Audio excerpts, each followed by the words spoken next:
Assalamualaikum and very good evening. I hope everybody stay safe and remain productive with this current situation. It's already past 8 weeks, but everybody has started to get into the groove, being productive again, I believe. So that's a good thing. Welcome to PAM Online series. This is our series number 4. We have fixed all online series to be on Thursdays and Saturdays. So watch out for your email or WhatsApp on future programs. So season 1 in April and May, in a very short notice, the committee has managed to put up 5 series. So we have 3 regular series now. One is on quality on completed buildings. Second series is on circular economy, and the third is design for firefighting. So these 3 series will continue in the next season, which will start in June up to August. And with season 2, we will add 3 more series, 3 more new series. The first one is on timber talks. We already have lined up speakers for this. And second one is on urban talks. So for the first season, under this series, we're going to title it Kata Kota. And the third series, which we're hoping to put up, is In Conversation with PAM. This is about all the PAM activities that we have. Probably we will have a conversation with president and office bearers under this series. So we have lined up 15 series in season 2.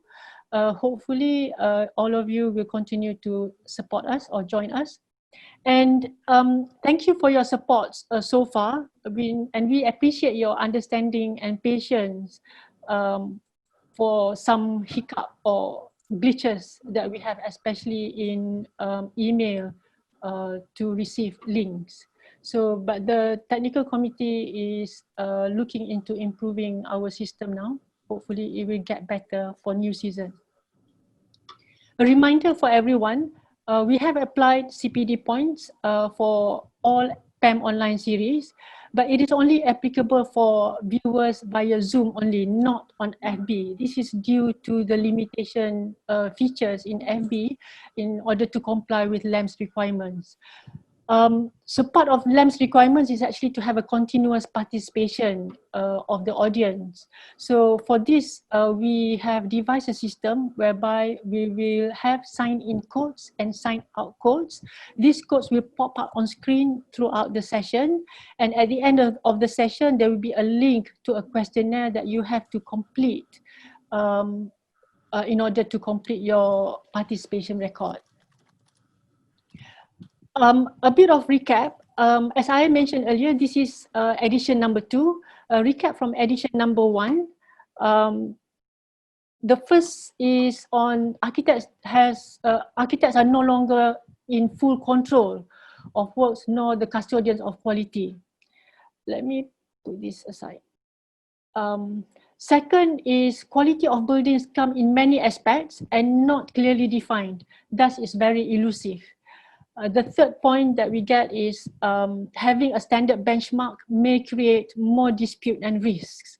The fourth is quality of buildings still sell. That's also agreeable by the speakers.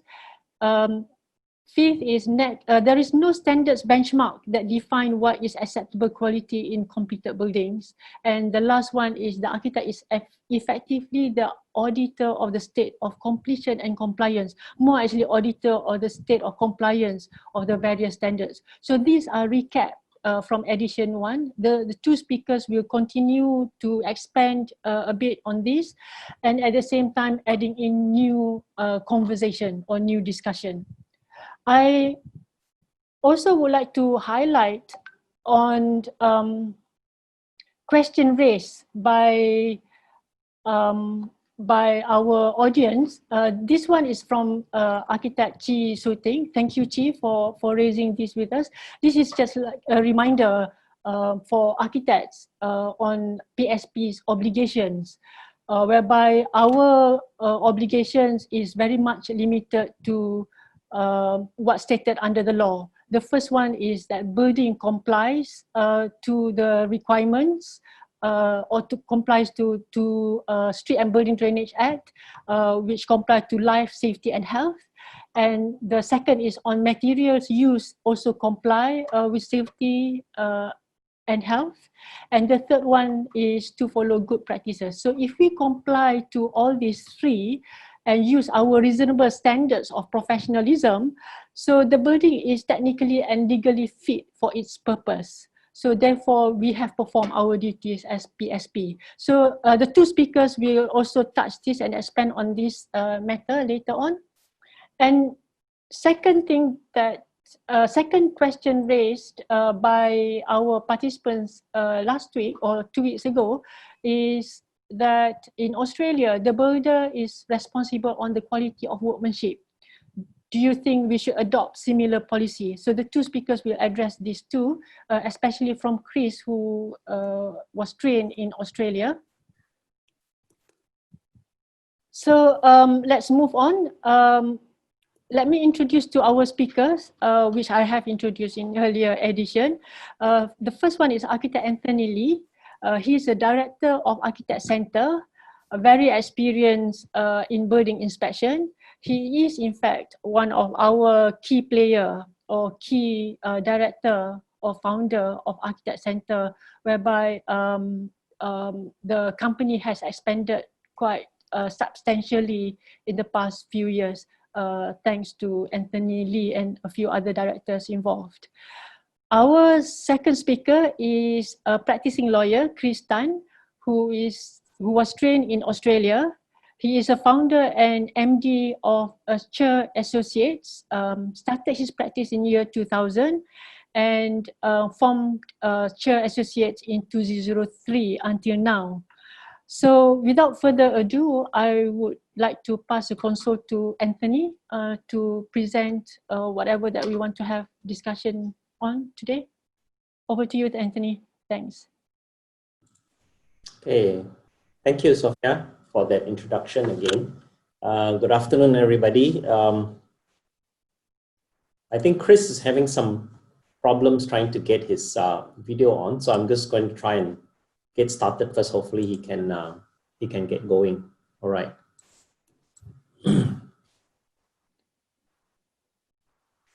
Okay.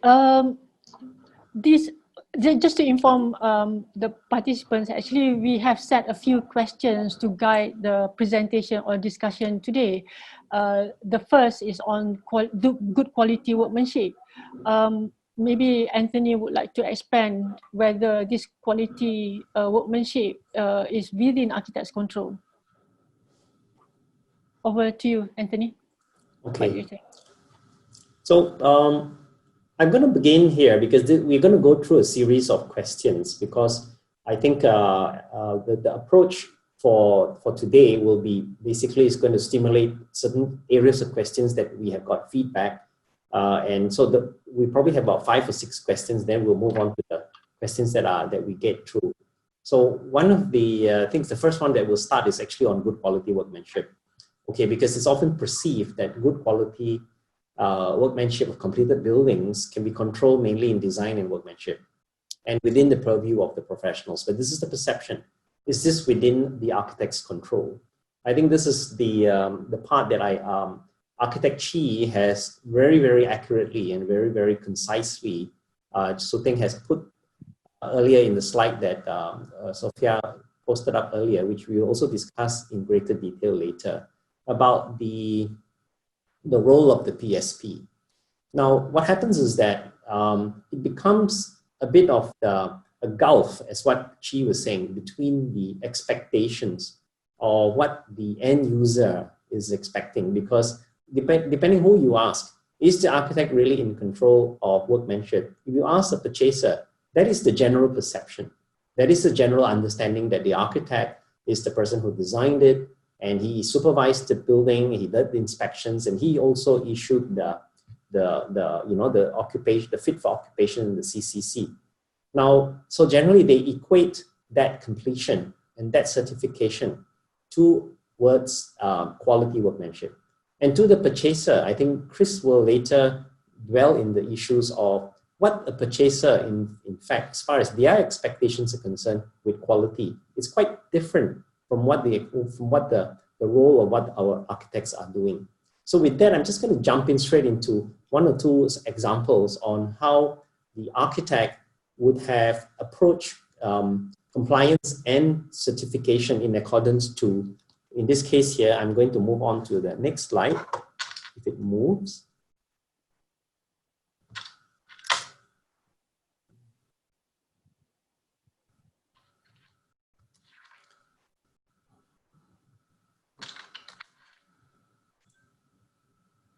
Sorry, technology. I'm going to use this way. Can you all still see what I'm screen sharing? Yes, yes. Here? Yes. I'm just going to try and do this again. Okay, yeah. Okay. So I think I'm just going to jump straight into this one here. This clause 53 here, because of one of the most important clauses I found is to do with building materials. I think in here, it's quite clear that architects would have to be very careful as far as the choices of the materials used in the erection of the building, as far as it having the quality in relation to the purpose and for the conditions in which it's meant to be used. So this is something that we also touched on in our recap, that in fact the materials and the way you put it together must adequately perform the functions in which they were designed. I think in short, it has to be fit for purpose. So this would probably mean that if you talk about materials like materials as similar, like waterproofing, painting, wall plastering, bricks, door frames, and so forth, okay? Now, what happens is that the mismatch comes in because what the developer is promising, is that really what the architect is meant to deliver? When today, if you look at this slide here, you know, there's a lot of promises and branding that the developer is using. And does this equate to what the architect is meant to deliver? You know, largely no, because, you know, this is really a promise of branding.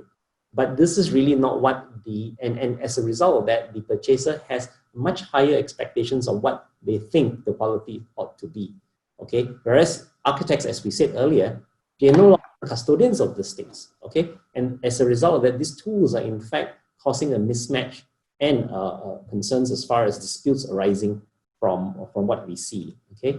Now, I give you another example. This is some typical sales and purchase agreements that you and I see, you know, all the time.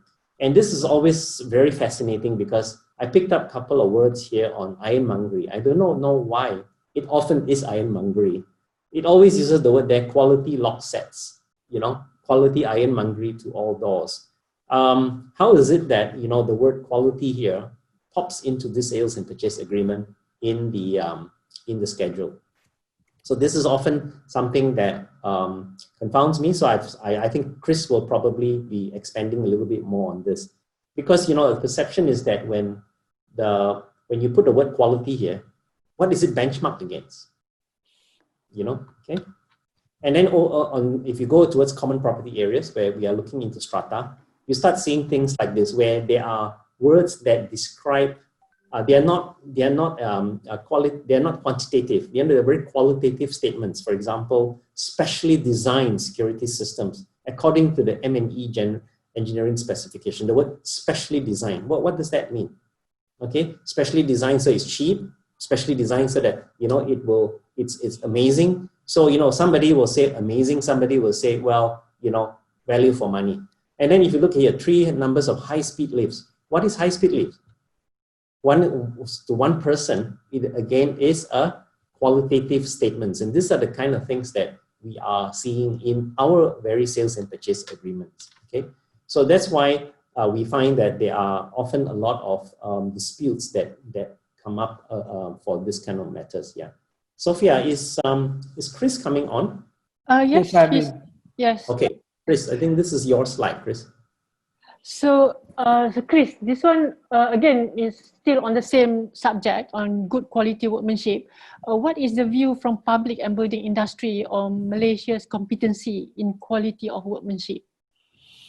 Actually, as highlighted in episode 1 earlier, this second edition, like I said, There's a lot of difference when we look at it from the developer point of view, from the buyer point of view, and everything else in relation to what is good quality workmanship. Where do we get the word good quality workmanship is because we got it from the contract. We expect that everything's that we install in the building that we're buying are of certain good quality and good workmanship. That's what we use, right? So can we go to the next slide, Anthony? So basically, the expectation management is very important because what we're trying to do is that these are the items that actually will impact in terms of your expectation of quality, right? And what is deemed as good. For example, price, correct? We always think that we want to have the lowest price for the best value we can get. So the whole idea is that, but where is the problem? Because if you are having a lower price range product, of course, the expectation of what's good for that price range will come in. So there's again certain objective consideration there. And then again, whether it's a seller point of view in terms of the developer or the employer in this sense, or the buyer's point of view is very different. Okay. First of all, then we have the price issue. We have the product issue, brand or branding. For example, I even have a very unique interpretation. They said quality lock set or quality product means that I have to got a product that actually has the word quality in it or as a brand, you know, perhaps that could be it, right?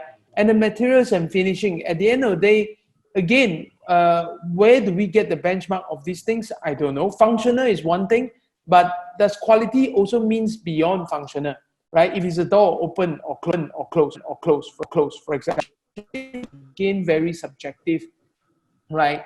Does it mean that a scratch on the door means that it's a bad workmanship? I don't know.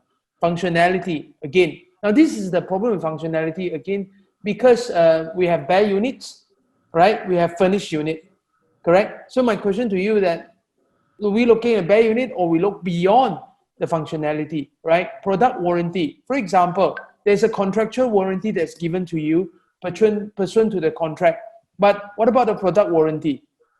Right? So is it the product warranty compensating the contractual warranty or the contractual warranty compensating the product warranty, right? They could be not matching in terms of the timing. And then what is the thing that's off standard contract? For example, we have signed extra thing. We have brochures, we have promotional material that you can see, things like that. So another thing about defect liability periods, that's contractual, right? And statutory in a way, because some of them are prescribed contract if we're talking about residential property. So again, retention of 5%, sufficient, not sufficient, don't know, right? 24 months, and is it patent or is it latent, right? So these are all the various considerations. Next. Like I said, residential versus non-residential, the gap is there. Furnished versus non-furnished, the gap is there again. Again, my expectation of the quality for the main parcel and the accessory parcel, is there supposed to be different? And how many times did the buyer, for example, actually check the common property and of this kind of quality in terms of defect, right? And again, this will be very different because if you say that there's a difference between residential and non-residential, then I'm telling you, in a mixed-use strata development and an integrated development versus a single-use development, the quality expectation again is different. And what I want to say is that, you know, the seller, for all intents and purposes, will leverage in branding. So they use certain brand to it. So I'm saying to you, again, does the brand actually means quality, right? So good workmanship versus defect, I'm talking about legal definition and what is the standard. So what actually it is. So next slide. Next slide. Right, so I'm saying to you that go back, Schedule GH and IJ, talking about the Housing Development Act, the prescribed contact, he actually said this: the said building shall be constructed in a good and workmanlike manner, right? So who are supposed to check whether this building is on a good and workmanlike manner? Now, if you look at the scheme of things, that is actually the authority that's supposed to ultimately issue the CF, but prior to that, for the purpose of delivery, right, there should be the architect that actually issue the certificate of compliance and completion, right, based on whatever that is submitted and based on all the standards. So you can see again what is good and workmanlike. Next slide. So you look at the schedule. So again, based on what? Based on this plan. So these are the plan approved by the authority. So again, this is what the architect is supposed to check whether these things are we comply with. Next. Then again, you look at the building description. The standard building description there is just like this, right? Structure, bricks, roofing tiles, right? Roof timber, ceiling, doors, locks. So to me, as long as they can perform the function as a lock, right? Then it fits the purpose in a way, right? But let's look at it again. So again, when we look at another angle so since we can't tell what is a good quality, how about when we know that it's wrong, when it's know it's faulty and defective? So again, defective could be many things, right? If you talk about not according to design, so again, that's an issue, right? Wrong method of construction, then it's not because of product, but it's a workmanship issue. Poor material is a product issue, right? Bad labor is a workmanship issue. So again, what are we looking at? Next slide. So again, it is the whole expectation. If you talk about the word quality, it's about before you sell, right? During, when you give the vacant possession, and after, in terms of the defect liability period, and also the continuous product warranty that you get, right? So I'm highlighting to you, these are always being managed. And again, it's very subjective. Next slide. So I'm saying to you, a balancing act among these things: safety for the minimum, standards for the various authority, and even to the smallest of detail. What I'm trying to highlight is that while there are bigger things about the standard, each of the product, each of the small element that make up the entire building have different standard.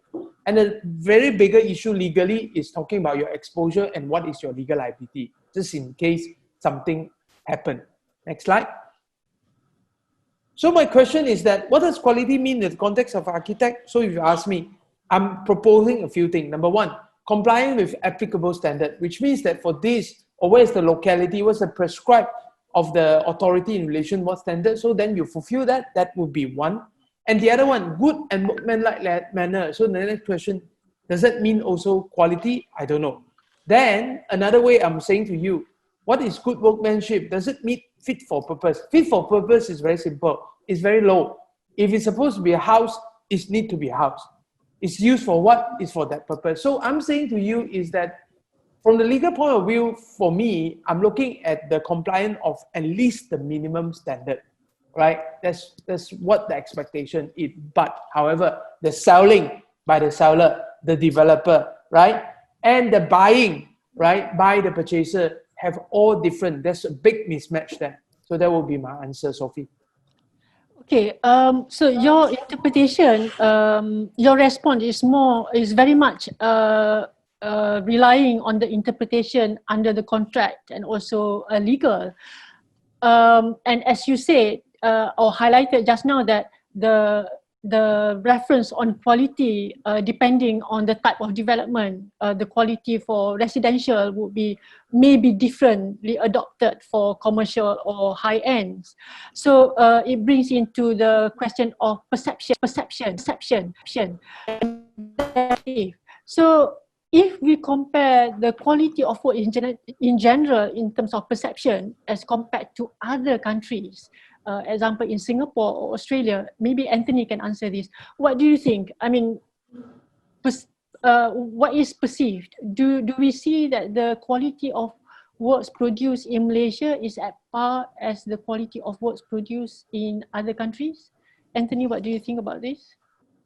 Well, the general perception is that, when I walk into if I buy a property in Australia or UK or something, when I walk in there, I don't see a scratch, I don't see, imperfections in the walls and things like that. Again, I think we all know, and this again, I had a long chat with, several architects and friends, and, Chi was also saying that, look, and I concur, the building materials that we use in Malaysia is handmade. Predominantly, we are using brick, plaster, concrete, and tiles are handmade. A lot of these materials are made on site, and the challenges we have also on the fact that we rarely use industrialized building systems up to today. And even as we are moving into that area, it is still in a very limited way. We are still using foreign labor, and we are still using a lot of unskilled workmanship. Now, if you go into a place like UK or Australia, they use a lot of dry walls. They use often a lot of other technology. And when you go into this place, it looks like it's spotless. Again, if you ask me, I think we are in a much better position because we are using a far superior product. We're using much more robust materials. Of course, then you have to take The fact that it is handmade, it is made on site, you know, you're not going to get that kind of level of pearl level finishes and things like that, that gives that perception that our workmanship is in fact bad. Fundamentally, the materials we use in Malaysia are very good. It's just that sometimes it's the execution and also the challenges that we are currently facing with the construction industry. As I said earlier in edition 1, how we are driving projects today based on time and cost, where this now has been very few of these considerations on stepping back and saying, look, we got to do it properly because it takes so much time to build a building, giving it enough time to cure, giving enough time to build the thing. It's all about getting it done on time at the expense of quality and best practices. So I think if you ask me, there are, you know, that this goes into a much bigger forum that, you know, we should all address these issues together. Yeah. Okay, you raised quite an interesting point here, which has a follow-up question, but I probably ask that to Chris later at the end of the session. Let's move on to our next topic on defect liability period, warranties, and service life. There is, of course, confusion, especially among the users, house buyers, example, on the separation and limitation between DLP warranties and also service life. My question is that should architects limit our design and specifications on DLP and warranties only, or should we be worried about service life as well, building service life? Chris, what do you think? No, I think there's difference in relation to all this, right? Defect liability period is number 1 statutory, right? Number 2 is contractual. So I'm highlighting to you, if that's the case, then obviously the reliance is on the audit of the quality, right? And also the way, when you talk about defect liability period, what it means is that defect expected is not flawless, right? The fact that you have defect doesn't mean the quality is not there, right? So I'm just highlighting to you, defect liability period have a different type of thing. Warranty, for example, at the end of the day, is another issue. Let's talk about the product warranty, right? So again, at the end of the day, different product have different product warranty, whether it's exchange, whether it's repair, again, it's signed up very clearly in the contract. And the last one, service life. I want to say this, if we talk about service life, again, even on the many different type of element that make up a property or building, everyone have a different service life, right? That's why in the provision of things and whatnot, there's either replacement cost and repair cost. For example, a lift can go for 10, 20 years, doesn't mean that there's no end of life. So I'm saying to you that architect, in limit out design specification on DLP and warranties only, then I'm saying to you is that they have to very carefully walk the line there, because there's certain reliance on the employer in relation to this. But I'm purporting this thing. I am a propagator to say this. Perhaps we should drop the idea of quality, but feed the whole idea of meeting the standard expected of the DLP warranty or the service life. Anthony, any input on this? Yeah, I'm just trying to get the slides. The slides have been jamming up here. Let me just stop share and start again, okay? It's a bit challenging today, but it's okay, we'll get through it. We didn't have this problem previously. No, it's okay, yeah, we'll get to it, yeah. I thought you were pro already. Well, no, it's just technology. No, last time was MCO, now CMCO, circumstances. Oh, so different circumstances. So we work better during MCO, not CMCO. Yeah, sorry everybody. Yeah. Okay, maybe the interesting point that Anthony raised earlier, that I thought I probably raise later. You see, managing quality is has to be managed. Has to be managed during planning, specifying, meaning design and specifying, and at the same time during the delivery, the actual delivery itself, which very much relying on labor and workmanship. So if we were to assign a percentage, of importance or significance between planning, designing, and actual delivery or workmanship, the state that we suffer now, do you think that it is actually due to planning or due to design or due to workmanship, labor? Chris, while Anthony sorting out. Well, I hope it works We can now. answer that. We can answer that later. Actually, if Anthony is ready. Okay. Is it okay? Yeah, Chris, you can answer Can first. think Chris, about you go it. ahead. You go ahead. Yeah. Okay, okay. actually my Yeah. answer is to this is very simple. I always want to highlight one thing to everyone in relation to this concern, especially we have all the architects in the audience right now, because I think it's important to highlight that these promises are made by who? These promises are actually made by the seller of the property or the developer in signing it, for example. So a lot of time, the expectation of setting it right with the professional is important, right? While I'm trying to sell a premium product, correct? But again, I'm asked to build it like a budget, right? So I'm saying to you is that I think we have to understand, even as a professional, we have our first duty is towards the employer, right? First duty is with our client first. So I'm highlighting to you is that it's not about a portion, how many percentage and what is good, what is important, but I'm just thinking that we should look at each one in detail.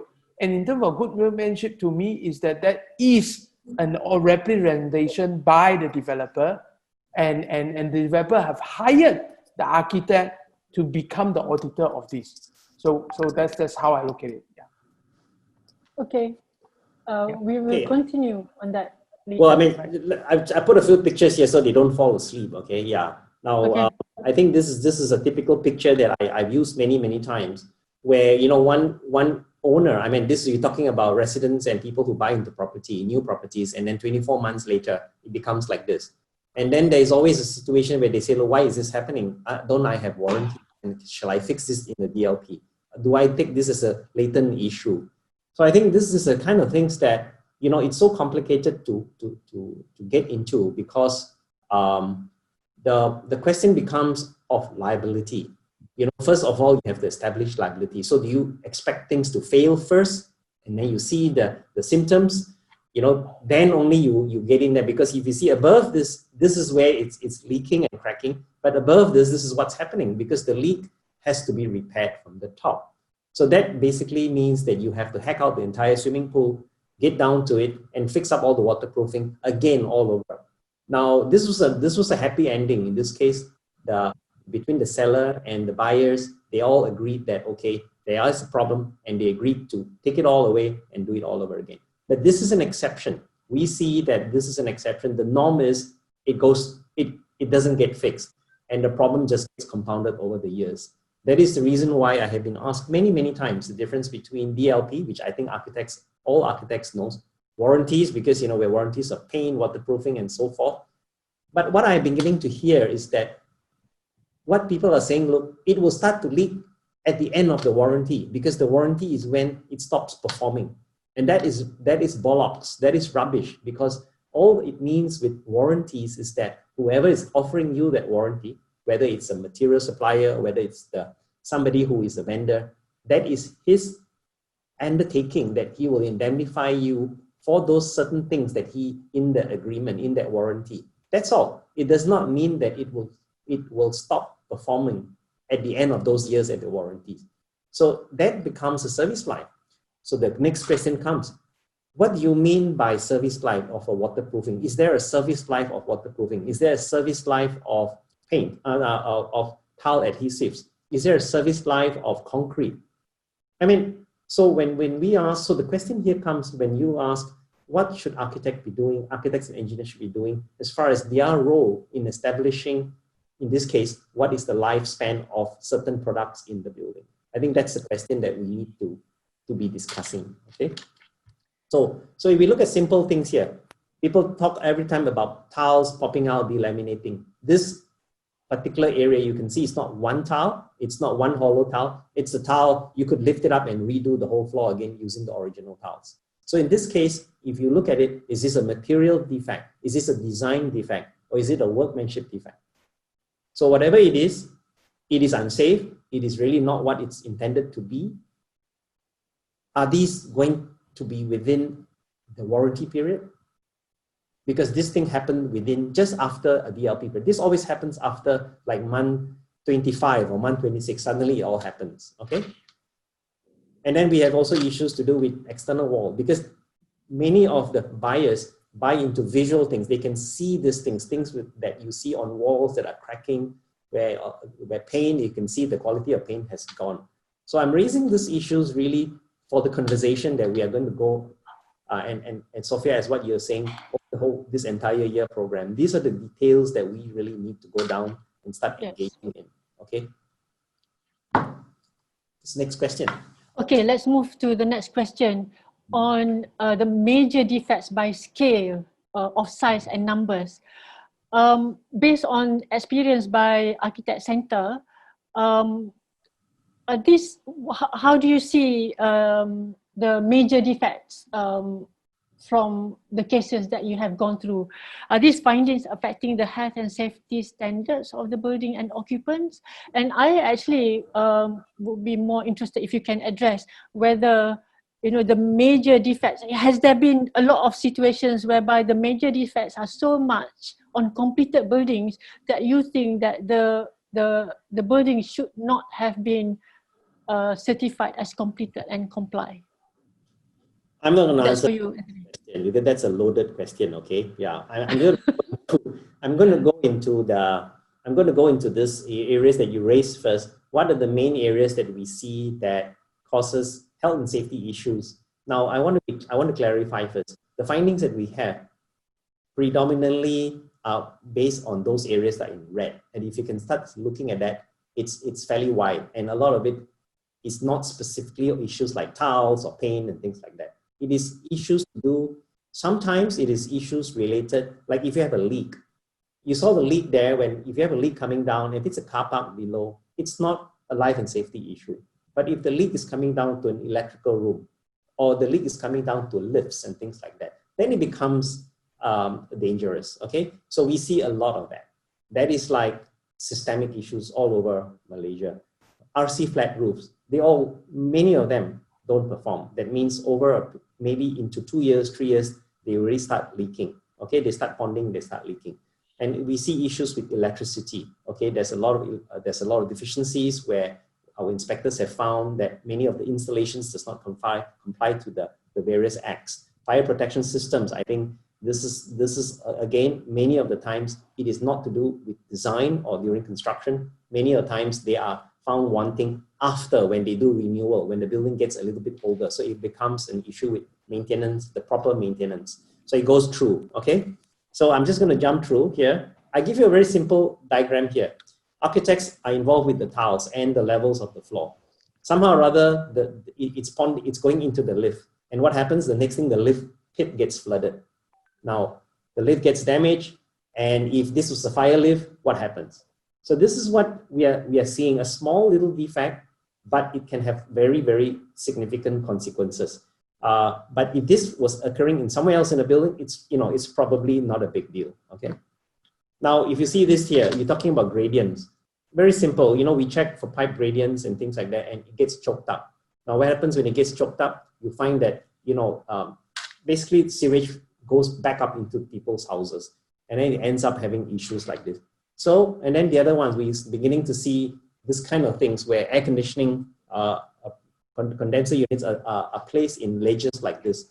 Now, how do you possibly think that this can be a safe access for workers, especially the units that's hanging at the top, okay?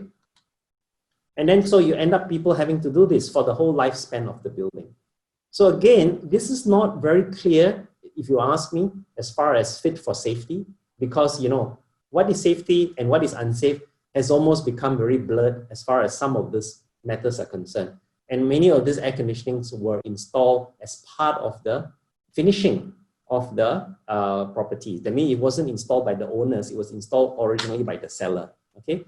And then now we are seeing issues to do with glass. And glass, as you know, it's not really regulated in Malaysia. We don't have clear laws in Malaysia. We have short of standards. We have incredibly shortage of standards in Malaysia. So today we see even architects are even stepping away from doing this because they have lost their role in interior design, and interior designers are now designing glass handrails that are clearly unsafe because they are not engineered. Okay, so I think as far as this is concerned, your question was that are there issues that affect the health and safety of building?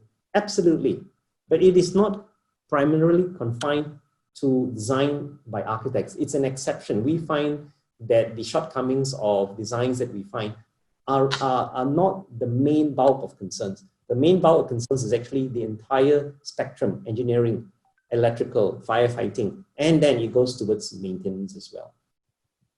Okay. Okay, let's move. So this one is hang on, I've got a pop-up screen here. There are significant disputes that have been submitted to Housing Tribunal and courts on matters related to building defects. Why so, and do you expect this trend to change? This is to Chris. Yeah. Yes.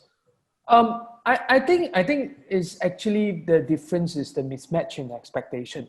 I think what Anthony have just shown us to me just now is very simple. How do we judge a defect? A lot of time it's actually superficial, right? It's cosmetic, right? That's one, right? If for example, underneath the cracks and everything, whatever, you paint it over and you can't see it and only see it on the 26th month, does it mean that there's no defect? That's one thing. Number two, is also very subjective because your expectation and my expectation is very different, right? And I think it's important to also say that it's also very circumstantial. For example, talking about the leveling and that's not nice and the water going to different places to the lift just now, it's circumstantial. You know why? Because if it's not at the lift lobby, then it's perfectly fine. But if it is somewhere else where the ponding will happen and causing damage, so it's very contextual. So to me, because of the differences, and also Housing Tribunal, again, you must know who sit in the Housing Tribunal, who is the Housing Tribunal chairperson, right? Again, their sympathy is that their expectation is always with the home buyer in that sense. So the expectation is very different because their expectation is not from the trade, their expectation is not from the professional, and their expectation, there are also no difference as a homeowner. So if I think that I pay $1 million for a good luxury apartment in that sense, I am expecting everything in perfect mint condition all the time. I don't care how long is the service life, I don't care how long is the product warranty, and I don't care how long is the defect liability period. So that's basically, and I think the trend is likely, right, to go more and more because now everyone is selling on features. Right, and quality, for example, there's a lot of expectation, you know, GBI, QLASIC, whatever that is, right? Everyone is, even, I can see even some developer try to start their own standard. This is my standard, even higher than everyone else.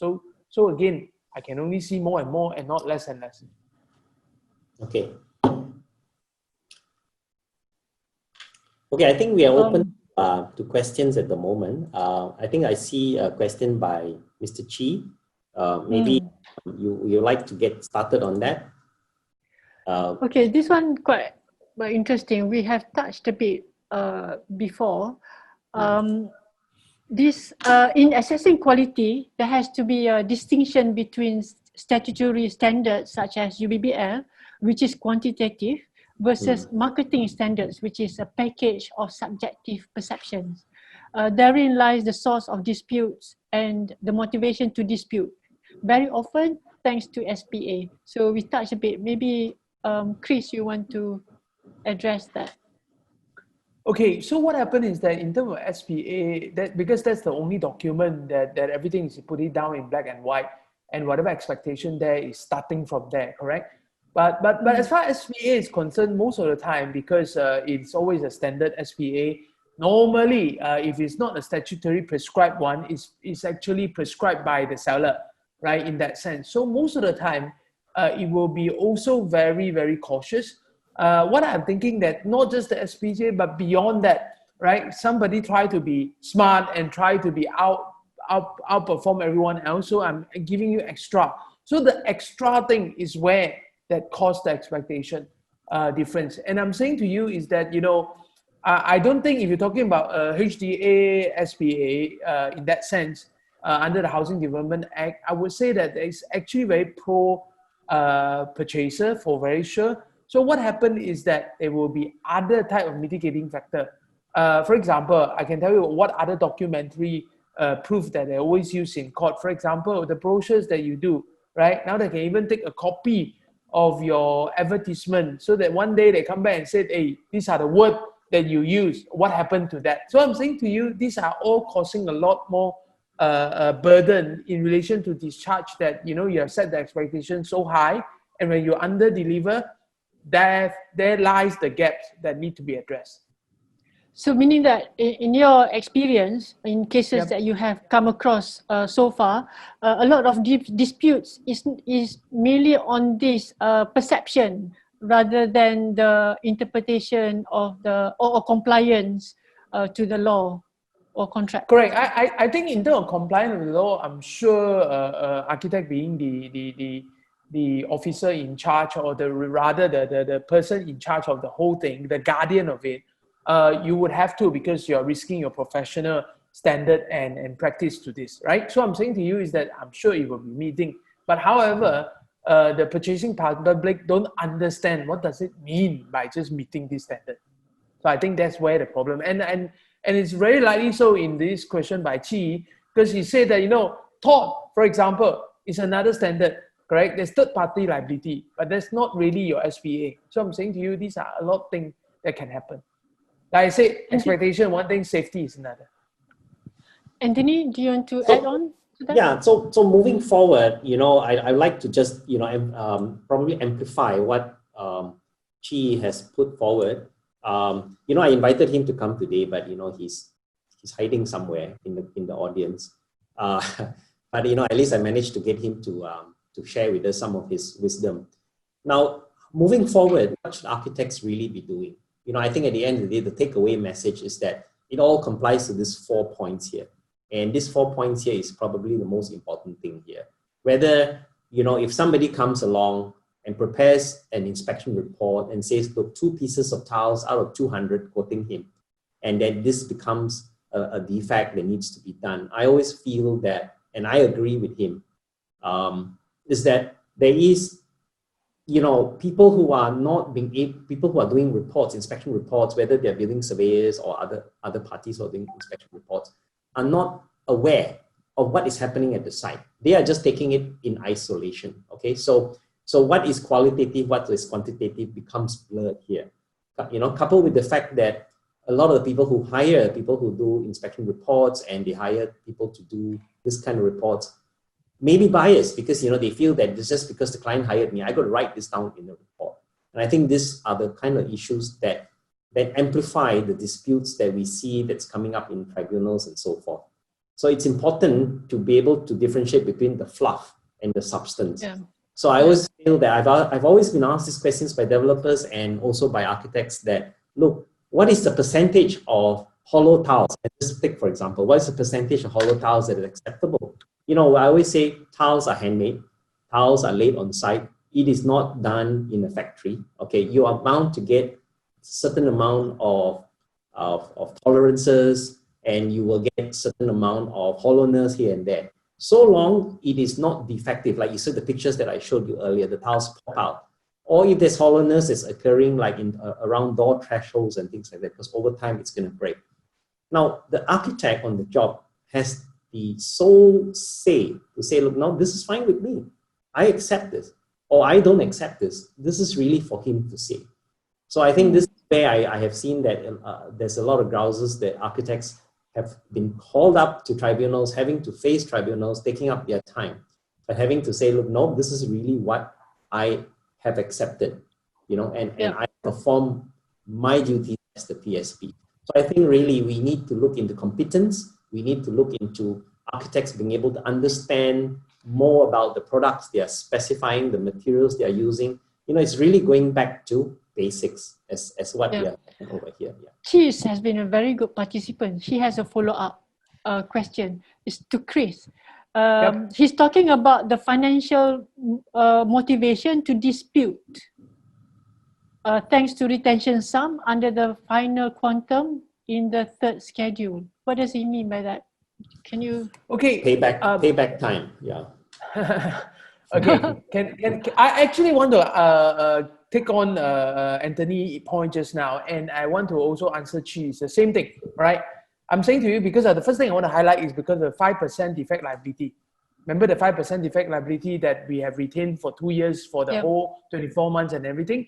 So I'm saying to you there's also a 0.5% being retained for the common property defect liability with the commissioner of building, right? So again, that's for strata, right? That's for strata. So if you bought a strata, you have 5.5% of a retention sum in relation to that. So the whole idea is this actually motivate a lot of people to say that, okay, even if I don't have defect, then I do it.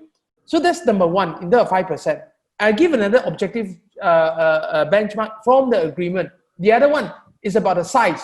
For example, if you are not getting, let's say you bought a 1,000 square feet apartment, correct? And you end up, the one delivered to you is 980 square feet and not 1,000, right? There is a potential claim that you can claim because the tolerance level is 2%. Yep. The tolerance level is 2% there in terms of the size of your unit, for example. Yeah. Yes, right? Correct. Yeah. So again, so you have a 5%, you have 2%, correct? And just now, of course, in Chi's hypothetical example, he said 2,000 out of 200. But 2,000 out of 200 is 1%. It's 1%. So I'm saying to you is, again, does it mean that if it's below 2% or below 5%, I don't really have to do, correct? But I'm just highlighting to you is this. The defect liability period of 5% or whatever, and it got to do with also the soft selling and the branding of the developer. You know what? A lot of people have said, even 1 tile I'll do for you. You know why? Because I hope that you can continue to buy from me. Correct? It's not because it's badly done. It's not because the quality is no good overall. If you ask me, they have passed the test. Correct? But it's the branding of the developer who continue to say, okay lah, because don't worry, right? So therefore, the way to do this to me is very simple. I could say that these are not defect, right? This is not something you can claim under defect liability period, perhaps. But I'm willing to do it on goodwill, right? If this is not made clear, is this a branding thing or is it a basic quality thing? So I think that's important. For example, the fixing of the swimming pool just now that caused the leakage into it, for example. To me, it could be that everything is perfectly up to standard, correct? But then now, because it's impacting hundreds of owners who would potentially continuously buy from the same developer, the developer will just say, okay, I will do it. And never actually test the whole idea whether it's really a defect or not. So that's why I'm trying to highlight. I hope I answered the question to Chi, but I'm just saying that this is what I might take into this. Okay. We move on? Yeah. Yeah, we move on. Do we have any more slides? I would like us to address on a question raised by Dato' Architect Tan Pei Ying in last edition on the fact that in Australia, the builder is responsible on the quality of workmanship. Do you think that we should adopt similar policy? Chris, maybe because you are trained in Australia, what do you think of this? I think the answer is very fair.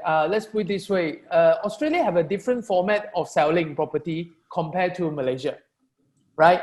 Malaysia, for all intent and purposes, the developer will in charge of getting the approval, getting the layout approved, getting all the things so that the site is ready, and including also doing the construction of it and deliver as a full package end product, right?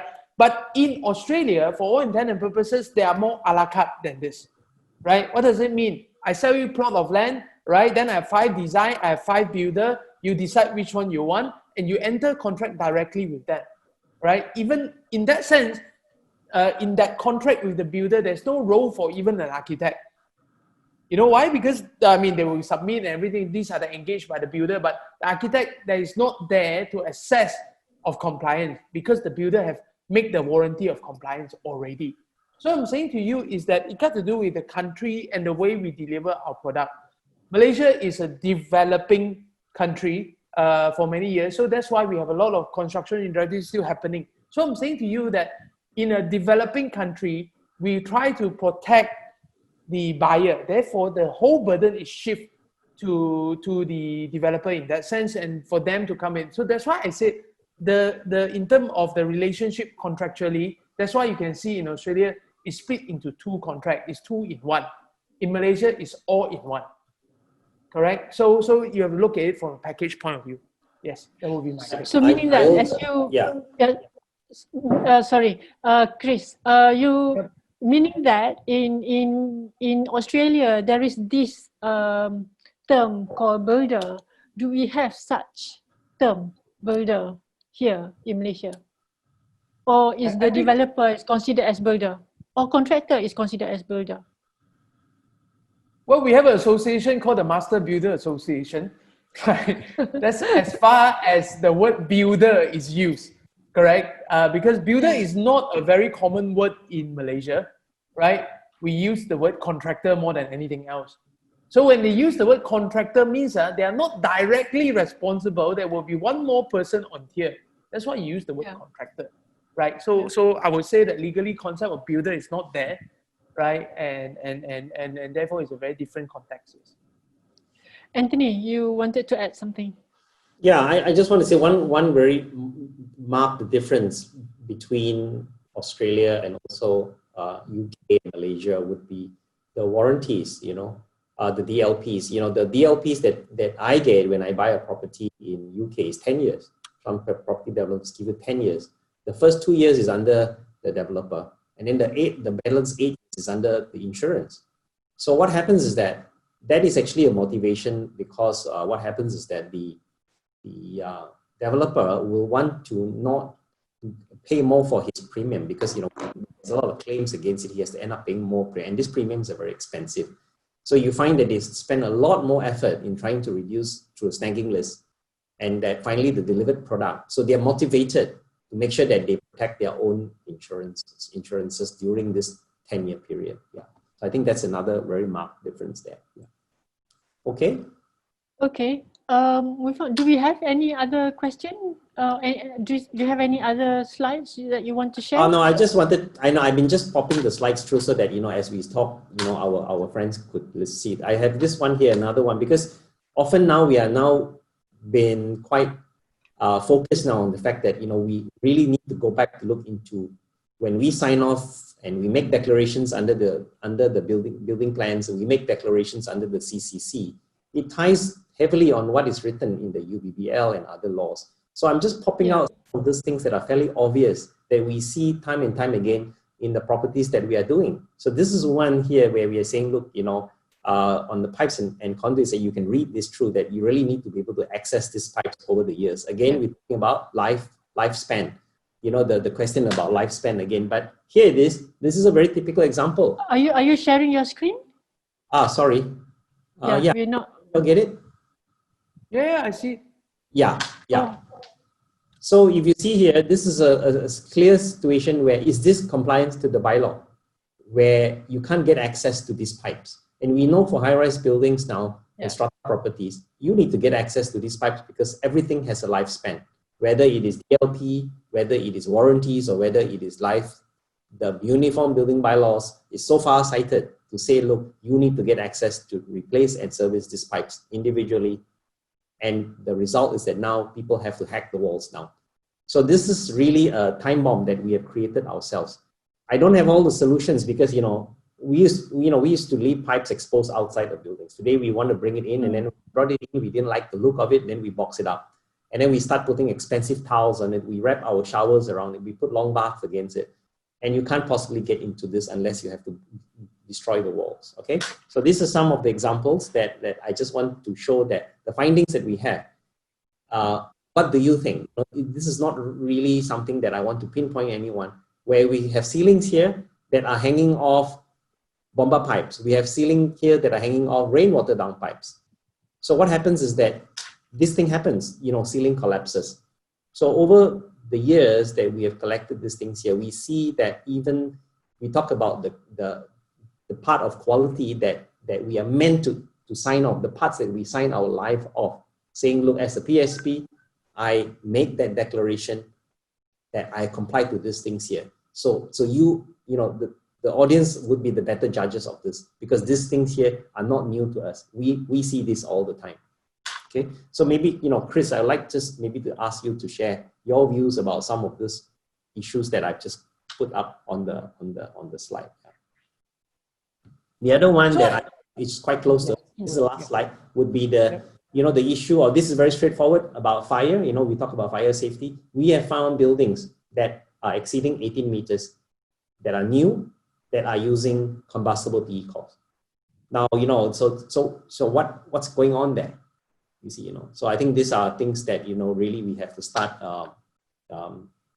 really start to look into this within our own profession. Anthony, before you go, can you share the UBBL para on when we certify completion and compliance? There's yes, this one. This one? Have you shared this? Yeah. The green one? Have you elaborate? Yeah, the blue one. Oh, the blue one. Okay. On screen. Yeah, I've shared this already. Yeah, when you were asking. Yeah. Okay. Because it was on the different screen. So you want Chris to add on to that? Well, only if he has anything to add on. Yeah. No, I just want to say whatever you said just there are very real kind of question. Obviously, if you put a microscope on everything else, everyone will have an issue. But I'm just saying to you is that at the end of the day, I think I just want to propagate to the authority or whatever, or even an assumption. Can I just give an analogy to lawyer, for example? I want to say that lawyer always associate themselves with justice, correct? But I'm saying to you that, by the way, we do serve a client. So if you serve a client, it cannot be a justice. It's only a justice version for our client.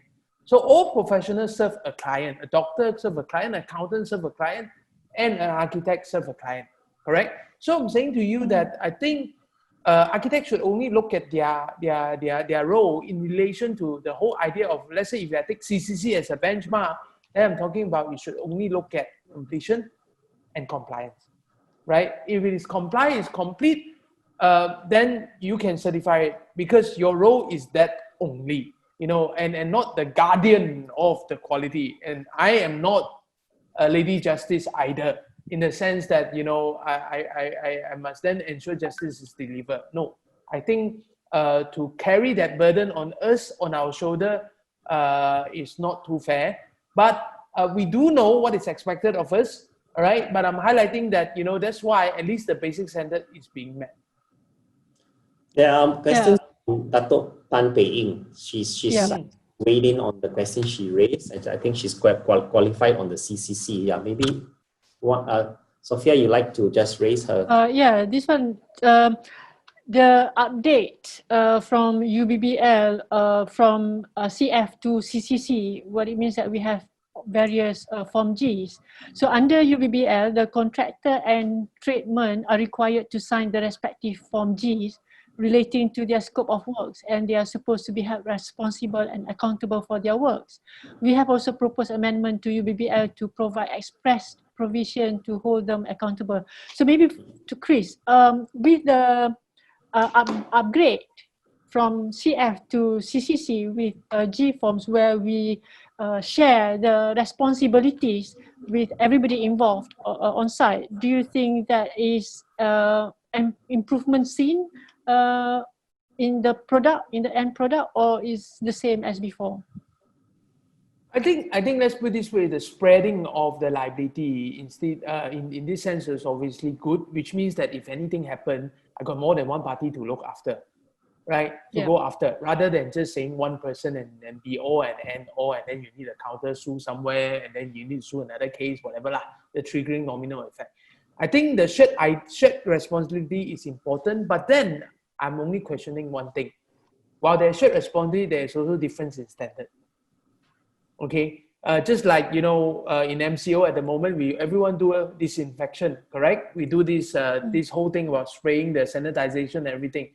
It can be as expensive as $50 per square feet to 5 cents per square feet.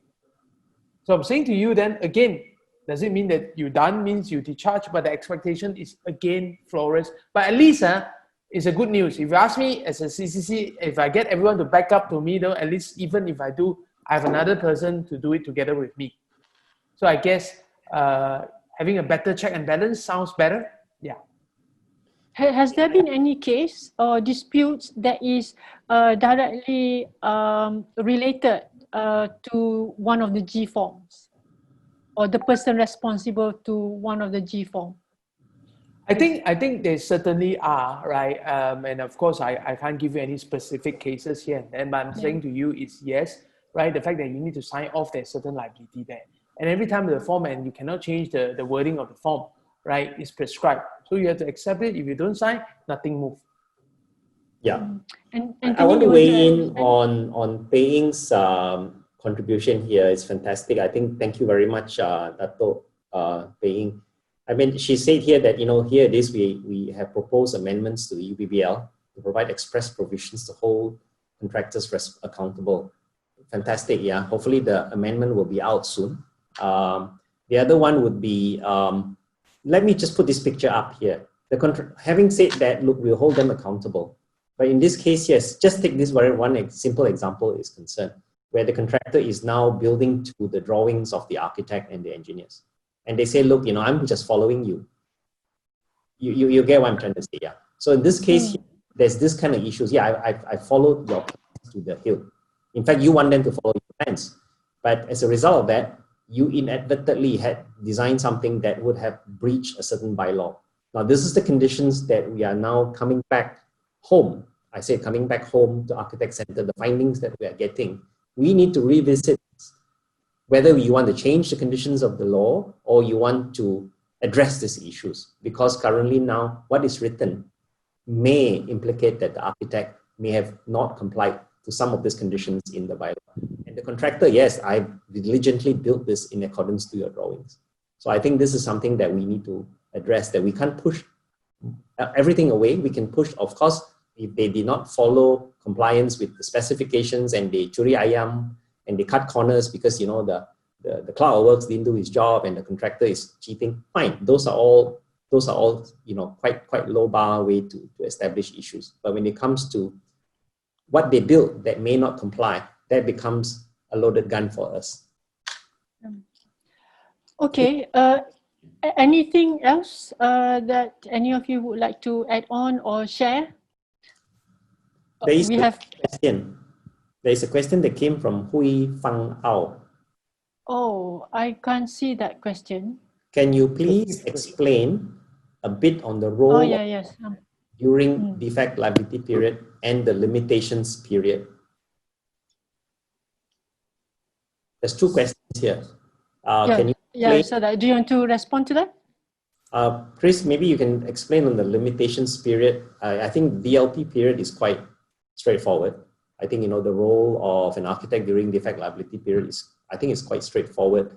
You know, you have a contractual obligation to ensure that, because DLP is also linked to CMGD and it's also linked to the final accounts.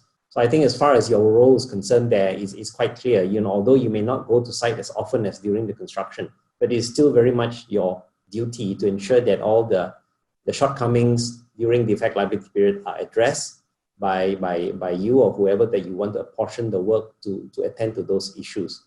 Okay, so I think those are quite straightforward. It's only that question on limitation period. Okay, so my take on the limitation period. So if I can just address everything, basically what happened is that limitation is basically an issue when the cause of action arise and when you bring it to the court, right? If you bring it out of the time within the limitation, which means that then you need to knock on the court of the door and say, can I have special permission to go in? So to me, let's put it this way, if there is certain negligence, if there's certain wrong that could be attributed to anyone for that matter, notwithstanding the limitation, right? If there's a good cause of action, right, and there's a good cause to it, the judge may still open the door for you to claim, right? So I'm highlighting to you, even defect liability period, then that link to this thing called latent defect, patent defect kind of thing, correct? So the fact that you didn't claim for any defect doesn't mean that you are safe. You know, I always give this very hypothetical kind of thing. If I give you a 2 years warranty, does it mean that on the first day after 2 years, everything can collapse? Correct? So I'm saying to you that I think the law, as far as limitation is concerned, there's still a way to go around the limitation period. It's not the be all and all. It just make the process harder, but it get the involvement of the judge to be better, to know better before they can take action. So I say that, I would say that the role of architect, if it can be attributed back to you and you are the officer that actually give that warranty, then I'm saying to you that then you would have some liability. I don't think that just because you didn't file it on time, there will be no claim whatsoever. But of course, the likelihood of that happening is very low. Yes. There is a question here. Anyway, Paying has weighed in as well to say that, yeah, I think she's clarified. Thank you very much on the design and specifications responsibilities to rest with the respective PSP and submitting persons. Okay, so I think that clarifies this issue that was raised on the responsibility of what was built under the CCC and what is certified under the CCC. Now, I have another question here that's coming in. And any opinion on the acoustic quality aspects when floor and wall is getting thinner to the minimum requirements now today? Okay, so I think this is a question of again the materials and the specification used to the to the properties that we are using today. Again, I think I like to answer this question because it goes back again. If you are aware of the types of materials choices that you're using, must comply to the different to the UBBL. I mean, you take, for example, you talk about the party wall between homes. I mean, it's very clear what the party wall prescribes, whether you're using brick or concrete or other things. Now you have to comply to those things, and so long you don't comply to it, you're going to be you're going to be in trouble. But if you comply to it, and those compliance, those minimum standards comply to health and safety, it does not specifically mention about acoustic quality aspects. And then this is where Chris was saying, a developer might come to you and say, look, no, I'm going to give you a floor that's thicker. I'm going to give you something because, you want your privacy. And, when you live in an apartment, people move chairs and tables, you don't want that kind of noise and things like that. Hotels as well. You go to a 5-star hotel, they give you a carpet weight that's a lot thicker so that the guy above has less impact on the floor below. And if you go to certain hotels, if you go to certain standards, they want the floor to be a minimum of certain thickness beyond the minimum stipulated life and safety standards. So I think here again, if you get clarity on the slide that we put forward just now by Chi, anything over and above that is something that is an enhancement that needs to be made clear, whether you're giving it or you're not giving it. We already passed time. Chi raised another question on Limitation Act. Let's take this in our next edition. I would like you to address instead on the last question. There are several parties claiming themselves as building inspector or defect checker or alike and start doing defect checking for new house owners. Is this legal? I don't know who would like to respond to this. It's a good question. How about you do that, Chris? Okay, my answer is very simple. All right, there is no regulation, I believe, of a standard of a defect checker or building inspector. It's not a regulated profession per se. So to me, it's willing buyer, willing seller. There's nothing legal, and whether how conclusive are their finding and how conclusive is their evidence that they have produced and how professional are they, this remain to be tested in court. So I think we can use, I can say someone who is very good in traditional medicine, correct? But it's not regulated. So what does it mean? You can come to me, I can still treat you, you should recover, you can also suffer as a result, yes. So has there been any case of dispute whereby the basis of claim is from a building inspector who are not in the profession or in the industry? I think there will be a lot of basis like this, but I'm highlighting to you is that at least legally nobody brought this to the court yet, right? Okay. Because they know that once they come and see the lawyer, they will say, hey, this guy, can't even claim the credibility. If I go to the court, I can't do this. But of course, like I said, the developer probably will entertain for the need of goodwill, perhaps. Yeah. Anthony, what do you think? Well, it goes back very simple. If I'm a suri rumah tangga and I go around with a pen and I go around and write defects, is that legal? I mean, I don't even write. I have to get somebody to do it for me. And you find that many of times the developer has his contractor and they are going around writing it for you. Is that legal? So I think the part of it is really the content of what's been done, the purpose of what is being done, whether it is factual or whether it's going to be done maliciously, and how the report is eventually used. But eventually, if the report does go to some kind of a dispute resolution, the quality of the report comes into question, and the author and the people who conduct the inspections, their qualifications and profession comes into question. So I think those are the bit that will weigh in later. Okay, yeah. So when it comes as far as legality is concerned, it's not for us to say whether the judge will admit it or not. This is presumptuous. Okay, Yes. let's conclude our session today. Paying has got one last question, no? Paying.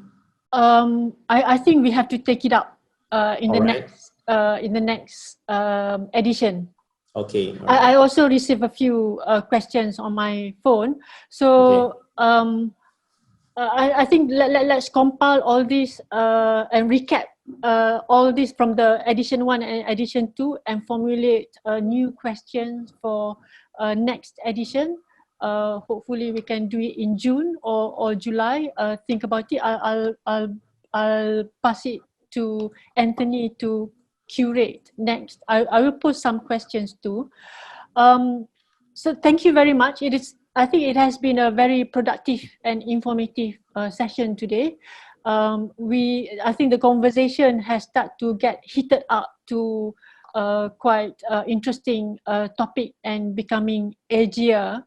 So I'm hoping that in the next edition we'll bring in more questions and possibly other parties to be engaged in the conversation.